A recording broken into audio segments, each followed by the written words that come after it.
Welcome to Bud's Beer Blurb, the podcast. You can catch all of our episodes on our YouTube channel. Just search @Bud's Beer Blurb and we'll pop right up. Oh, and do me a favor. Would you hit that subscribe button while you're there, please? Thank you very much. We can also be heard on rss.com, and they have a list of other podcast sites that we're on. Just pick the one you like best. You can find us on Instagram, Facebook, and TikTok. Just do that whole search @Bud's Beer Blurb again. And be sure to give us a follow while you're there. All right, let's get to the show. Hello, everyone. Welcome to episode 24 of the podcast. This time, we're going to be bringing you three gentlemen who created the company Drink Mechanics. These are canned cocktails. I know it's not beer, but their story is fascinating. Also going to be bringing you to New England Brewing Company's soft opening party. They bought the Stony Creek building, and the transformation is amazing. All that's coming up right after this.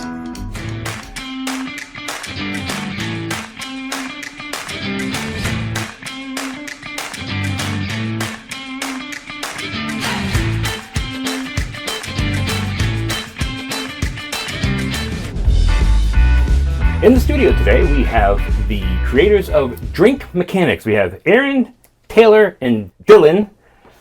Welcome to the show. Thanks for having us. And I'll admit that this is the second time they've been here, and we've had some technical difficulties, so hopefully we'll actually get through it this time. Because this is the second time today, too. I'll be honest. I'll be totally honest. Guys, I appreciate you coming out again, and I really want to hear about what you're doing. So, tell me about Drink Mechanics. You guys are bartenders? Yeah, that's kind of the origin of it all. We were out of work bartenders during COVID, and cocktail delivery suddenly became legal in May 20th, 2020, and I called Taylor immediately, as this is our loophole to break into this game that we had our eye on since 2018 when they really started exploding, but as little guys, it's kind of tough to break into. But suddenly, we didn't need the normal amount of startup capital and all the red tape to go through. Oh, no, we can get a catering license, an ice cream truck, a little hand steamer. The ice cream truck. And just start delivering to people's houses who are quarantined. And that's how we first launched it. Really? And that was legal? It was legal. I mean, to my understanding is it's still legal today. Wow.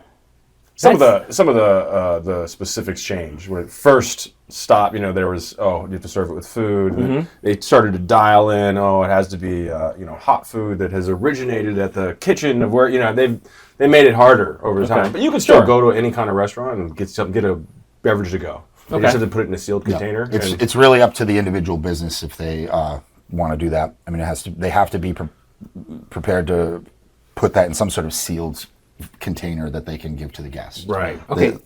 So, bartenders, were you trained somewhere? Did you go to school for it, or were you self-taught? I grew up in the business. My parents owned restaurants since I was a little kid. Okay. So I've always worked in restaurants since I was 15, and I kind of gravitated towards the bar early. Okay. I worked in all kinds of different bars over the years, but at some point I went through some training and got in with a group that was doing really high-end mixology type stuff, and learn from there. I think everyone has their own kind of arc, but that was mine. Yeah, same. 10 years I've been in it. Let's see, met Aaron probably halfway through that, and here we are. And you? Yeah, actually, I mean, I met Taylor around that same time that, he's talking about that deeper training. That was when we were both living in Los Angeles, and we just had the great fortune of sort of like being in the downstream of the milk and honey group out of New York. Some of the like the guys that are looked at as sort of one of the major catalysts for the big sort of craft cocktail kind of renaissance that started in the kind of the late 90s, early 2000s. Right, yeah.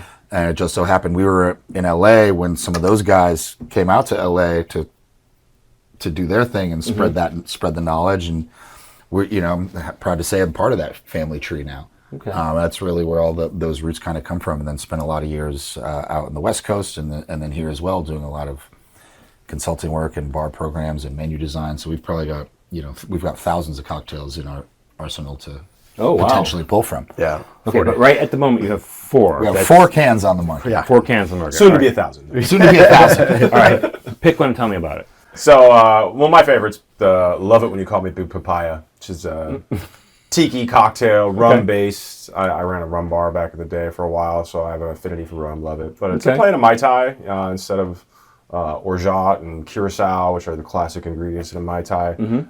We kind of pivoted with a little bit of papaya and coconut. Nice. So it's, sounds interesting. A nice kind of layered rum cocktail that kind of fits in that style.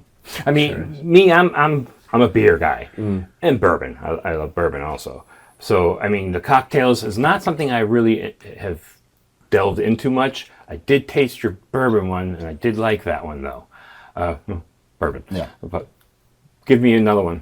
Christopher Oaxacan. So mezcal, which what's up with that? Mezcal, which obviously we love as bartenders. It's sort of a sacrosanct spirit in our field. But we use it with passion fruit and clementine and just a little bit of touch of habanero, just to do that sort of smoky, spicy, tropical margarita. So we love that one.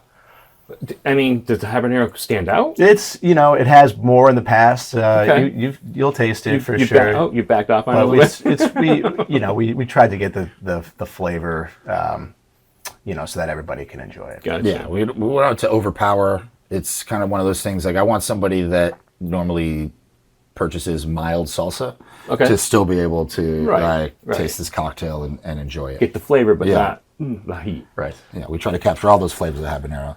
Bourbon legend, as you mentioned, especially like you talk about being a beer drinker, somebody that likes bourbon. This cocktail, I think, is that segue for that person exactly. It's also our top seller right now. But you've got bourbon, apple cider, fresh ginger, lemon. Wow. A little bit of fig. You don't really taste the fig, but you taste if there's no fig because it loses a certain depth in the whole flavor profile. So we included that in there. You don't actually, we want to. Everything is about balance, complexity. We wanted to make craftier cocktails than the seltzers that were out there, the lemonades, the vodka soda splash of juices, that kind of thing. Something more like you'd actually get at one of our bars. Taylor, what's the other one? The last one? Strawberry Fields. Strawberry Fields. It's vodka Collins of sorts. Lemon, vodka, strawberry, rhubarb, and a little bit of sage on the finish. Gives it kind of a herbaceous complexity. Okay. And do you have any on the drawing board right at the moment? We are always past the drawing board, right? I mean, we've got a few, I think, already loaded in the chamber. When we first start. Okay, those are the ones. Yeah. What do you got that's ready to go? Apricot with your pants down. Okay. That's going to be gin, apricot, white vermouth, lemon, carbonated. That one was one we developed when we first started, and we were going around with the ice cream truck doing deliveries or doing events with that. So that launch was a great way to kind of market test a lot of different recipes for a lot of various reasons, logistics and just from a marketing standpoint. We felt like starting with 4 flavors was the right way to go, with the opportunity to introduce more as we grow the thing. Yeah, the overhead. You gotta watch what's going on. But if you get yourselves out there in that market like that, people like you. Yeah, they'll be waiting for the next ones. No, we had another actually one that was on the market that we produced called the Spa Water, another vodka cocktail. Spa water. Spa water. Imagine going into a spa and you see the cucumber, lemon water there. With Christopher Walken? But imagine vodka being it. So that would be painful. That was a popular one, though. It was a little polarized. It had 0 sugar, so there was that was our sugar. That was our sugar-free option. Yeah. We pulled that one off because we weren't fully kind of happy with the final product there. We took that one back to kind of rework. Okay. To make it have a little more sweetness and acidity to it, while still staying true to that sugar-free aspect. Cool. And that's what we've been developing on with that one. But it will be back. We promise. It will be back. Fans, because we did have fans of that drink. Oh, okay. Yeah. You're in distro at the moment. You're going to package stores, things like that. Yeah. Are you also in venues? I mean, do you have cans in venues? Do you still do the logs at all or anything like that? Some. Yeah, well, I mean, the breweries would be a great example of locations for that on-premise consumption. Yep. Anywhere that, if a place doesn't already have their own cocktail program. Maybe they don't have the bar staff that Yeah. knows how to execute all that stuff, Yeah. which is most breweries in my Most breweries, experience, and not just breweries either.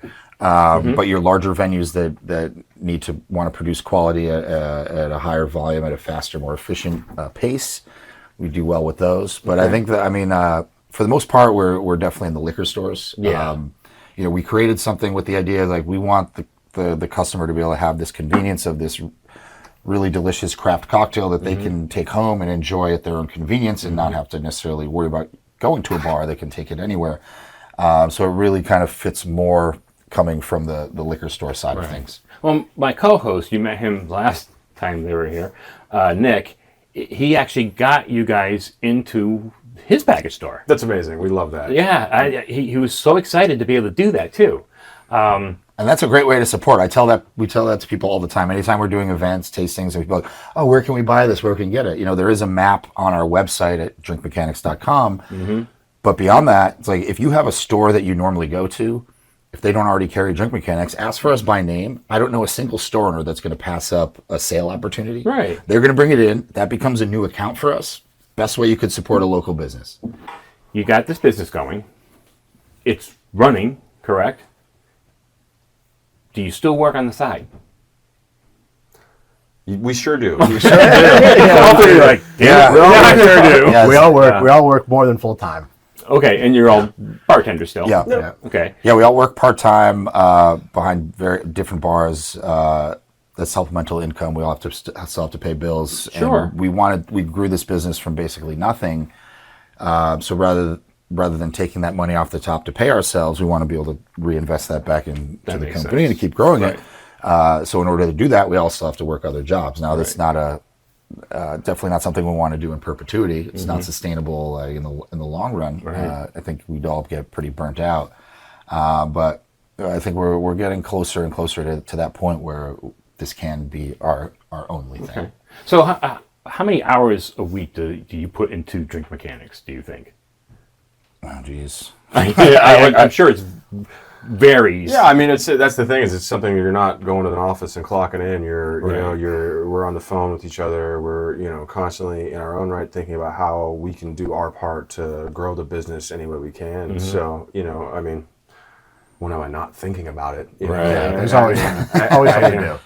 I don't have a time clock that I punch for myself, or I don't get paid. But we are about to do a big push with our distributor, Northeast Beverage, where in fact, for example, like next week, all three of us, 3 days in a row, are going to be riding along with a different sales rep. So 9 sales reps in total over the course of those 3 days, just hitting as many accounts as we can on that day to introduce. Yeah. Have that introduction made with that account and Drink Mechanics. Do a lot of video work on that one. Trust me. And put it on your social media and stuff. That's cool. So this may sound like a really weird question, but what's your favorite one out of the 4 that you have? well, I think the rum one is my favorite. 'Cause you're into the I'm rum. a rum guy. Yeah, you're I a like rum rum. guy. I like Jamaican rums. I like funky, weird rums. And we got a nice blend there. So I would say the rum one's my favorite. Mezcal. The mezcal. I yeah. had a feeling you were going to say that too. Because last time you said mezcal, I was like, he's really emphasizing mezcal. But no, that makes sense too. So, Yeah. and Yeah. Aaron. They're all our babies, right? So it's Sure. it's tough to pick a favorite sometimes, but I think probably for me it's also the rum. I find that's the one I tend to drink the most. That's your palate. Or sometimes, and the other would be probably Bourbon Legend that I go to. Like, Those come on. Strawberry Fields are super crisp, though. I'll tell you what. All Sometimes, the girlfriends who ask them, it's the Strawberry Fields, hands down. Really? I can believe too. All right. Well, you guys, you brought some with you, correct? We did Sure indeed. did. Can we jump into tasting? Absolutely. That sounds like a great I'm idea. parched. All right. You're parched? All right. We'll be right back.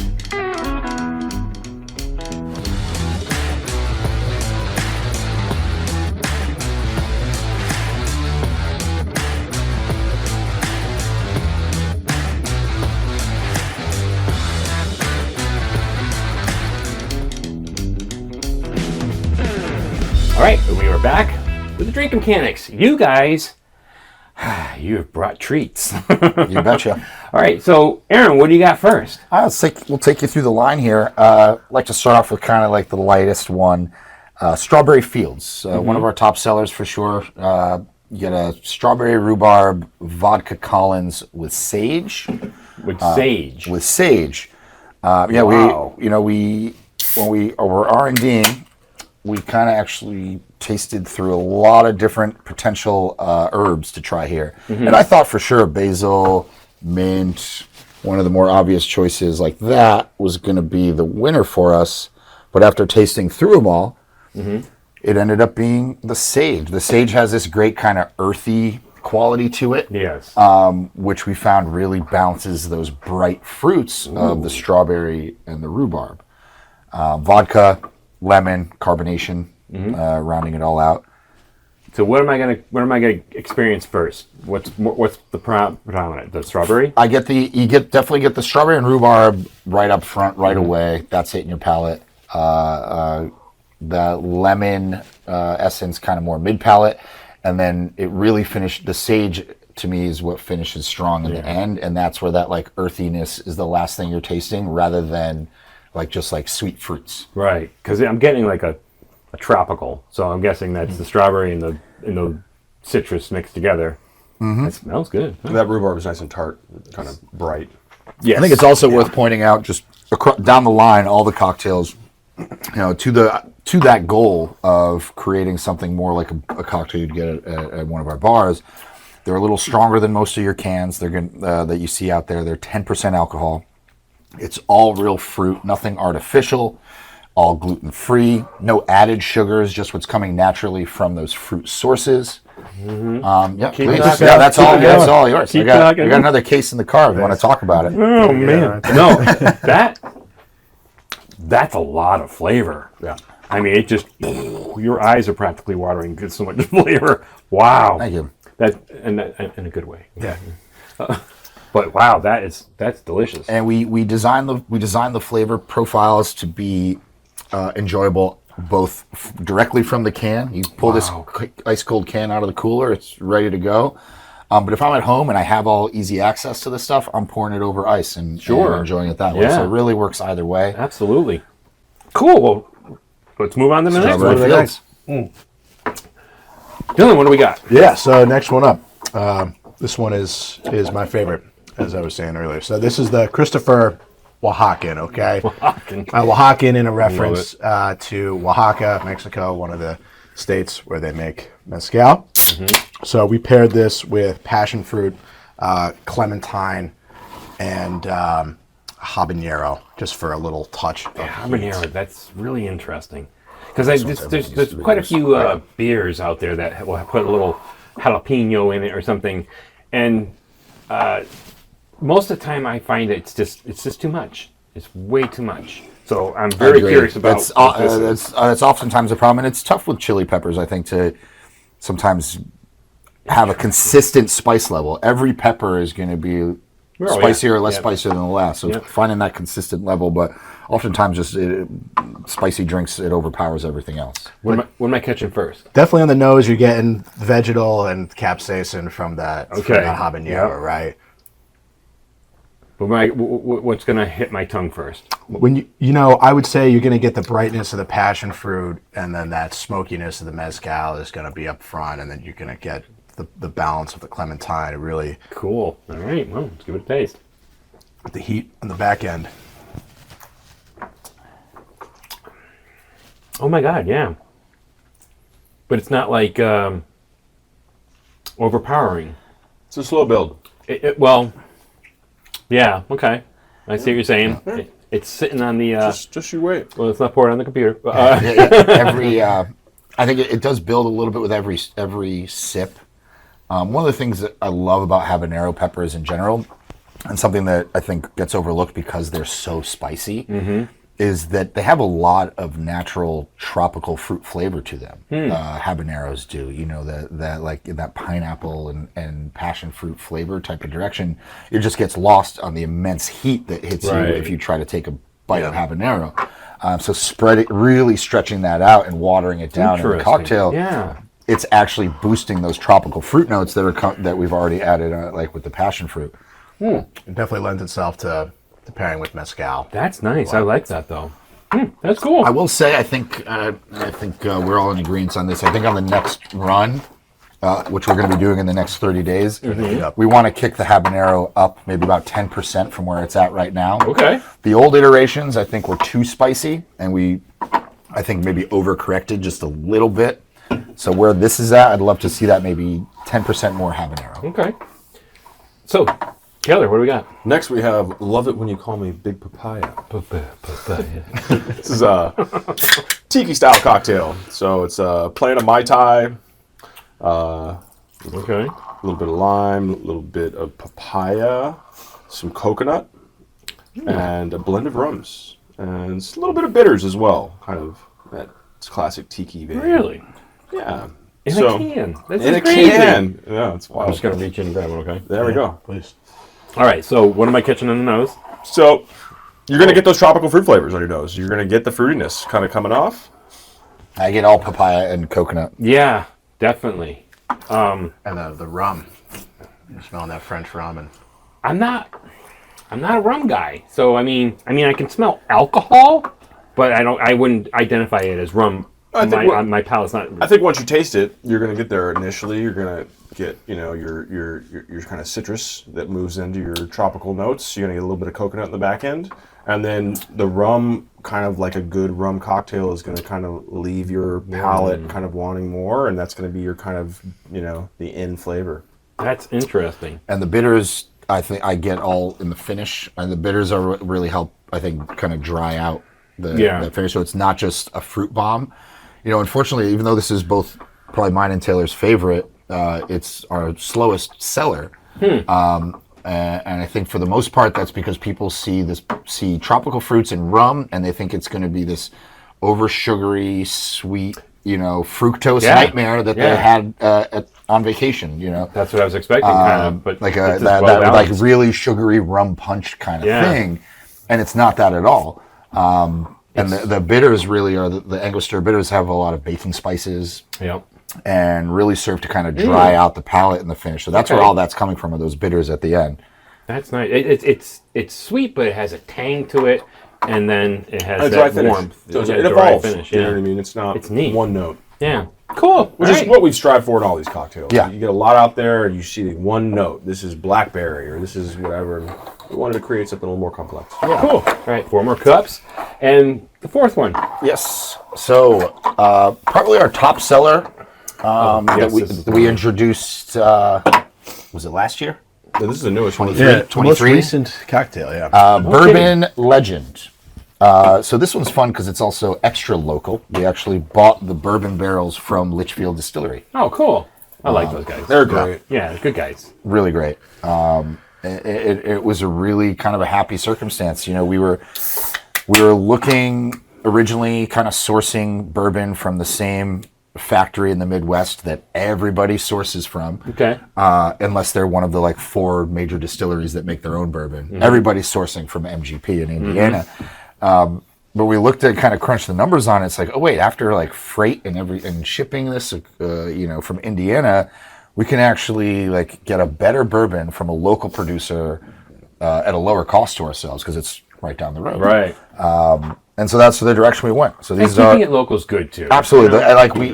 Any opportunity we can to support another local business, we want to be able to do that. Yeah. Absolutely. I believe in that totally. I'd rather shop at a little tiny hardware store than to go to that big box store. So I commend you on that. That's awesome. All right. So what am I catching? You got the bourbon in there.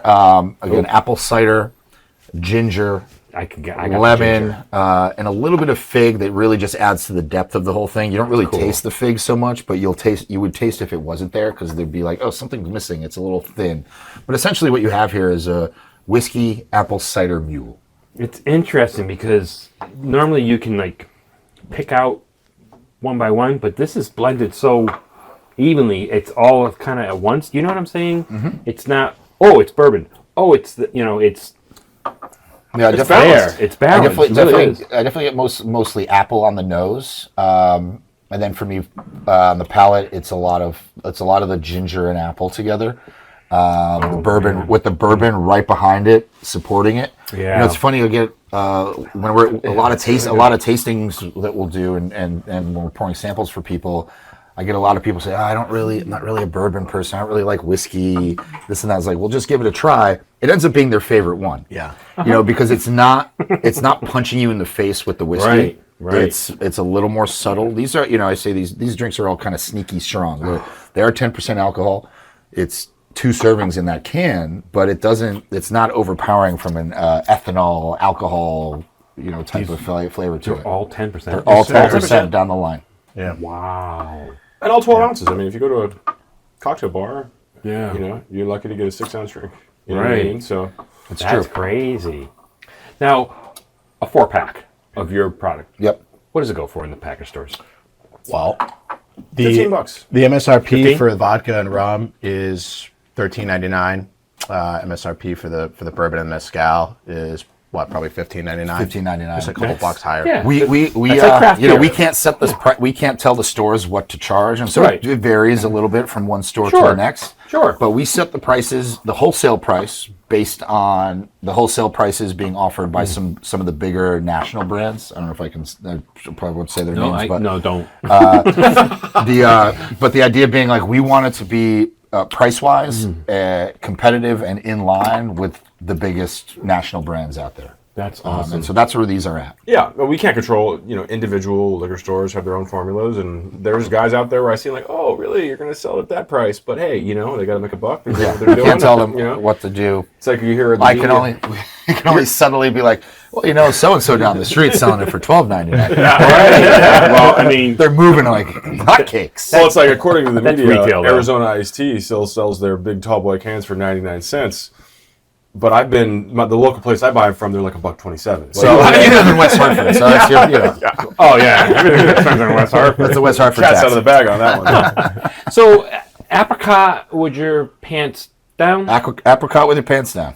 In the R&D phase, right? It's in the now. R&D Pretty much still? done. I'm so curious. I love apricot. It's done. It's done. I It's mean, done. We have to figure out, I think, London dry sourcing gin. the vermouth. I you know, see, gin. I love bourbon. That's my go-to. But I like gin if it's a good martini and a quality gin, and I like a quality tequila. It's got to be quality. I need no Jose. well, whatever. You know. The downshift is also in the works. The downshifter. Paloma of sorts. Okay. You know, Paloma with an edge. Nice. Well, I'd love to be able to try the Yeah. apricot with your pants down. That Yeah, sounds fun. The 3 flavors we have in mind for potentially next year would be the apricot with your pants down. That's the gin cocktail. Mm-hmm. The downshift being a little tequila cocktail, grapefruit, rosemary, kind of Paloma direction. Nice. And then the third being the spa water, which is that kind of sugar-free, no artificial sweetener play in like a vodka, cucumber, mint, gimlet type of play. Oh wow, really? Yeah. That sounds interesting. And I think we need an 8th. So there's some stuff percolating, but we'll see how we get there. We'll do an R&D session. That could be our There you next. go. You Yeah. know, next. You may want to try something with hops. Oh, well, that's not a bad idea. I mean, hops aren't just for beer, you know. That's true. This is the bourbon. Yeah. I love it. Yeah. To you, gentlemen, good job. Appreciate you. How do people find you? Great. Yeah, so our website, drinkmechanics.com, there's an interactive map that'll show every location. Right now we're just in Connecticut. Okay. But looking to change that very soon. Hopefully next spring, summer, we'll be in some neighboring states. Still staying regional, Northeast. But yeah, the map on our website is the easiest way to kind of find the stores closest to you. Okay. But like I said, if you have a store that you normally go to that doesn't carry us, ask for Drink Mechanics. They'll bring it in. That's a new account for us. Yeah. Awesome. And we are, given our hospitality background, we are definitely committed to trying to get ourselves a tap room, a place that people can actually come visit. Oh, where wow. we can host them and flex our That's interesting. hospitality muscles Yeah. that we actually know. So think of it's a tap room just like the brewery would have, but focused around cocktails on tap instead of beer. Of course, we would have plenty of good beer. There's no shortage of that here in Connecticut. No, you always have guest beers, absolutely. I mean, you can have an entire, beer program that's entirely Connecticut-based and never run out of styles. Never, no. So the website is www.drinkmechanics.com. And social media? At Drink Mechanics. At Drink Mechanics for Facebook, and Instagram. Okay. Soon to be TikTok. Soon to be TikTok? Okay. Well, that's important too, because this is going to appeal to Gen Z, and that's where they're all hanging out. So awesome. Well, guys, thank you so much for coming back out. I really appreciate it. Bringing these out. They're very tasty. Maybe you might want to bird dog Nick because he'll probably get you into a few more packages. Yeah, no, absolutely. Go Nick. Go Nick. But, and please, everyone, go to their social media, give them a follow, keep an eye on these guys because I think they're going to be big. A real quick question. How many states are you in? Are you outside? Are you just Connecticut? Just Connecticut. One. Okay, so Nick, go to Massachusetts. At Cutting Edge Chiropractic, we don't just treat the ailment. We treat the patient. When I injured my shoulder in high school, I was told that I'd be on pain meds for the rest of my life. Determined to find an alternate solution, I sought the care of a chiropractor. The treatment I received was life-changing. With hard work and a short amount of time, my pain improved dramatically. I was determined to change people's lives in the same way.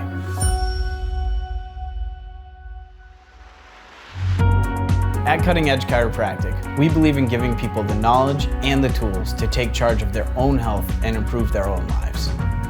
At Cutting Edge Chiropractic, you will receive personalized care and attention with experienced professionals and state-of-the-art treatment techniques that include both therapy and lifestyle changes. Next is the New England Brewing Company's soft opening party. I happen to be the guest of Mando from Mando's Reviews. This was a great time, good beer, great food, and I'm so glad that I got to go. Take a look. The former Stony Creek Brewery in Branford, Connecticut is now the home of New England Brewing Company, and I was lucky enough to join my friend Greg Fabry of Mando's Reviews at their soft opening. Out front, you can't miss Nebco's iconic Sea Hagmobile, a mid-70s Ford Ranchero. Inside, the space is stunning with the amazing artwork of Maggie and Steve of Dead Rabbit Design Company. The back patio opens to a beautiful scene of the water, docks, and boats. They welcomed us with some light snacks of chips, salsa, and of course their legendary baby fuzzy ducks. Along the way, I met owner Rob Leonard, Jess from Jess Beer Me, Joey O from Lawson's Famous Liquids, Brandon from Bald Bites, and Michelle from Beers and Bites. I got Mando with me. Well, actually, I'm with Mando. I'm his +1 here at Nebco, and we're at the old Stony Creek building. Yep, I'm really excited that we got to do a little bit of a rebirth with this building. Absolutely beautiful location. Really off the beaten path, but still close to all the cities. That's the best part. And they kept the integrity of Stony Creek. You walk in, you're at Stony Creek, but at the same time, that Nebco flair has come in, and it looks like it's been here forever. So it's really cool. It is. I can't wait to get some beer, though. Yeah, we definitely need some. All right, we're gonna go get some beer. We're gonna walk around. We're gonna talk.